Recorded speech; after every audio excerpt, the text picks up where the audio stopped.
मी खरं तर अशा जी काही वृत्ती असेल त्यांची जी कोण असतील त्यांची मी खरं तर अतिशय नम्र शब्दामध्ये मी निंदा करीन। कारण आदरणीय सुनेत्रा काकी ज्या पार्श्वभूमीवर त्या ठिकाणी ही निवडणूक लढवत आहेत, ही बारामतीकरांची पुरोगामी भूमी म्हणून ओळखली जाते। इथं अशी परंपरा नाही। इथं सर्व जाती समाज सर्व धर्म यांचा आदर करणारी ही भूमी आदरणीय पवार साहेबांनी या ठिकाणी प्रतिनिधित्व केलं। त्यांनी यातून देशाचं आणि राज्याचं प्रतिनिधित्व केलं।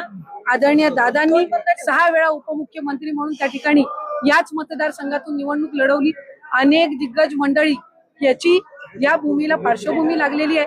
त्याच्यामुळे काही ठराविक मंडळींनी केलेलं ते कृत्य असेल, पण आज ज्या वेळेला आदरणीय सुनेत्रा काकी अतिशय महत्वपूर्ण पाऊल हे त्या ठिकाणी त्यांच्या जीवनातला हा सर्वात खरं तर संघर्षाचा किंवा सर्वात खऱ्या अर्थानं आव्हानात्मक आणि भावनिक कठीण काळ असताना त्यांच्या समोर तरी अशा पद्धतीनं कुणीही कृत्य करू नये अशी माझी त्या निमित्ताने एक कार्यकर्ता म्हणून त्या ठिकाणी राहील। तटकरे आणि पटेल मला त्या ठिकाणी आपण जर बघितलं तर तो छोटा बॅनर होता, त्याच्यावर कुठल्या कार्यकर्त्यांनी त्याच्या नावाचा उल्लेख केलेला नाही। त्याच्यावर कुठलाही आम्ही सगळे दादाप्रेमीच आहोत। आमचा सगळ्यांचा जीवापाड जीव दादांवर होता आणि ही गोष्ट कोण नाकारू शकत नाही। जितकं रक्ताचं नातं तितकंच दादांनी आमच्यासोबत सुद्धा जुळलं। आमच्यासारखे कार्यकर्त्यांना त्यांनी पाठबळ दिलं, त्यांनी तयार केलं। कधीही जाती समाजाचं राजकारण न करणारा नेता म्हणजे अजितदादा। त्याच्यामुळे जे कोणी लावलेलं असेल त्यांना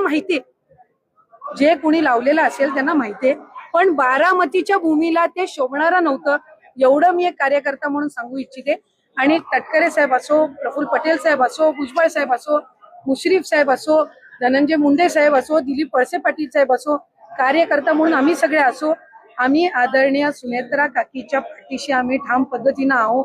कोणाला पटो कोणाला न पटो, कोणते विशिष्ट घटक आहेत ज्यांना ते पटतंय नाही पटतंय या तपशिलात मी आज जाणार नाही।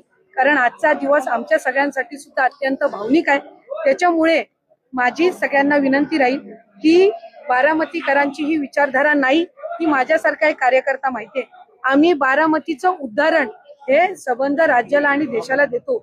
मी माझ्या मतदारसंघामध्ये भाषण करत असताना मी म्हणते की जशी वारकरी संप्रदायिकांसाठी पंढरी ही पंढरपूर असते, तशी लोकप्रतिनिधींसाठी विकासात्मक पंढरी किंवा उदाहरण कुठलं तर ते बारामती असतं।